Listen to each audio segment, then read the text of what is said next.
Don't travel Europe until you understand this. I almost ruined my entire trip, not because of delays, not because of cancellations, but because of one small mistake I didn't even know I was making. At first, everything looked simple. Trains on time. Routes clear. The system looked perfect. But that's exactly what made it dangerous. Because in Europe, it's not the big mistakes that cost you, it's the small ones you repeat without realizing it. And every time it happened, I lost time, I lost control, and I got closer to completely breaking my trip. Until I finally understood what was actually going wrong. Chapter 1, the first mistake that didn't seem like a mistake. The first mistake didn't feel like a mistake at all. It felt normal. I looked at my ticket and saw I had about 10 minutes to change trains. 10 minutes sounded comfortable. Enough time to walk. Enough time to think. Enough time to stay calm. So I didn't rush. I stepped off the train, looked around, and walked at a normal pace. Like everything was under control. But the moment I entered the station, something felt off. It was bigger than I expected. Busier than I imagined. And the signs didn't immediately make sense. Platforms were numbered differently. Screens were filled with destinations I didn't recognize. And suddenly, that comfortable 10 minutes started disappearing. I walked faster. Then faster. Then I was scanning every sign, trying to match what I thought I remembered from my ticket.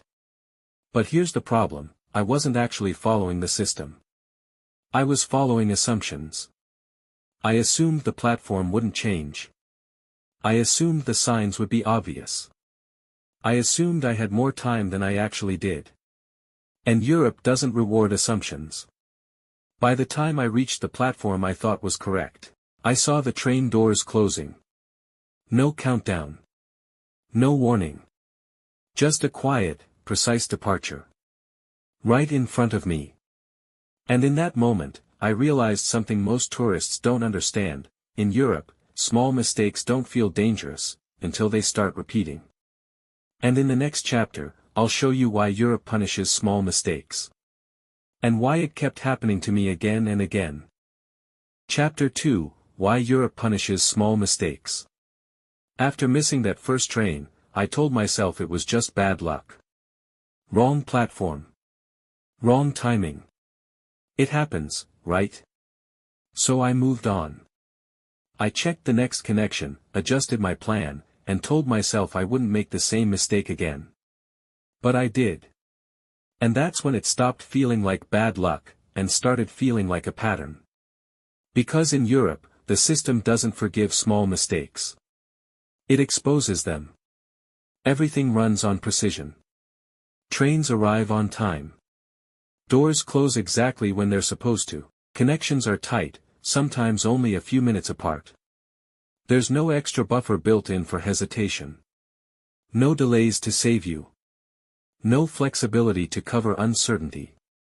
If you're even slightly off, you feel it immediately. And that's what makes it so different. Back home, small mistakes don't always matter. You can arrive late. Things get delayed. The system adjusts around you. But here, you have to adjust to the system. And if you don't, you keep paying for it.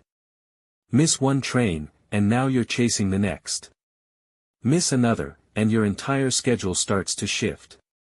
Connections stack. Time disappears. And suddenly, something that felt small, starts affecting your entire trip.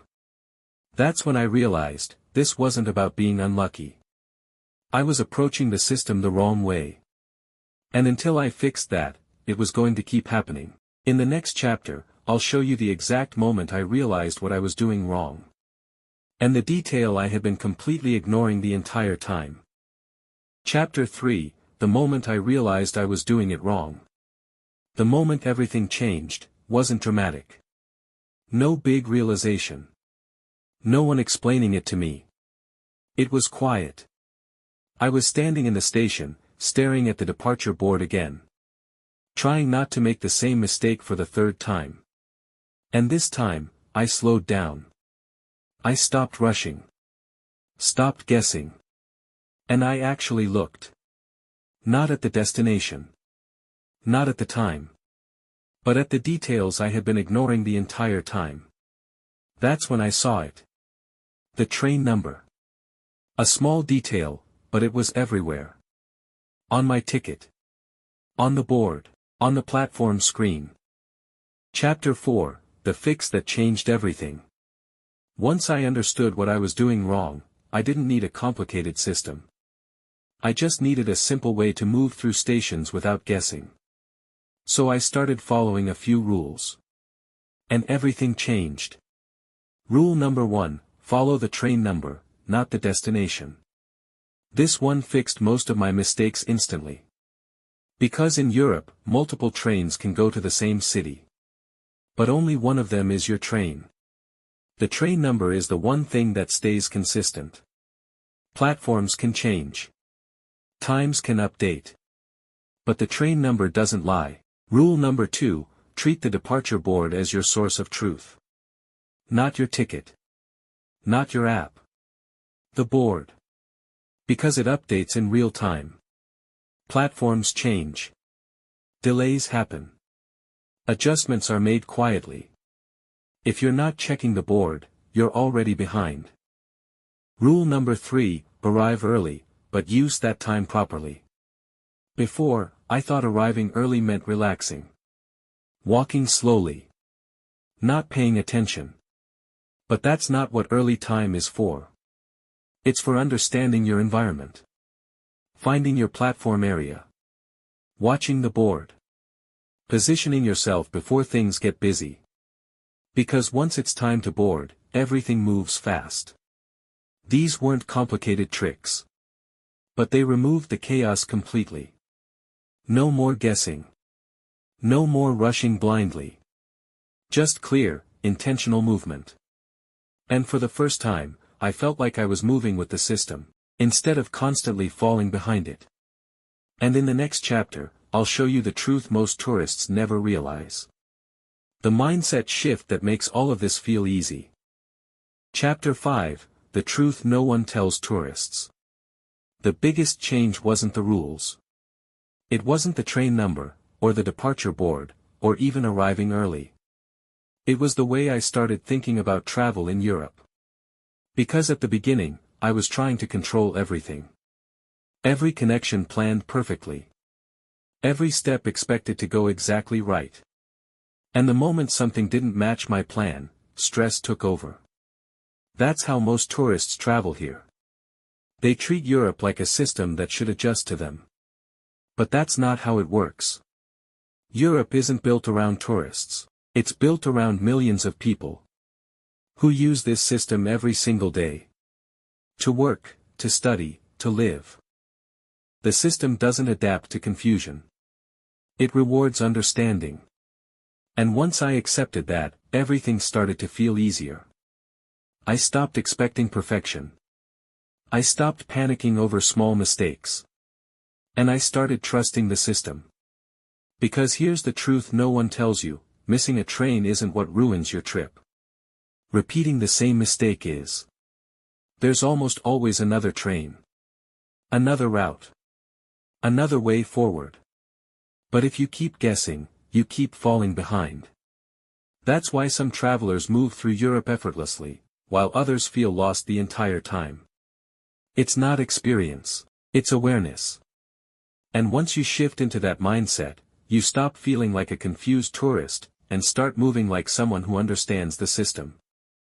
Ending, why most people struggle in Europe. Looking back. The problem was never the trains. It wasn't the stations. It wasn't the schedules. It was the way I was approaching the system. I thought I needed to control everything. But in Europe, control is not what makes travel easy. Understanding is. Because once I learned how the system actually works. Follow the train number, trust the board, stay aware. Everything changed. The stress disappeared. The confusion faded. And even when things didn't go perfectly, I knew how to recover. That's the difference. The travelers who struggle here aren't the ones who make mistakes. They're the ones who don't understand how to adapt.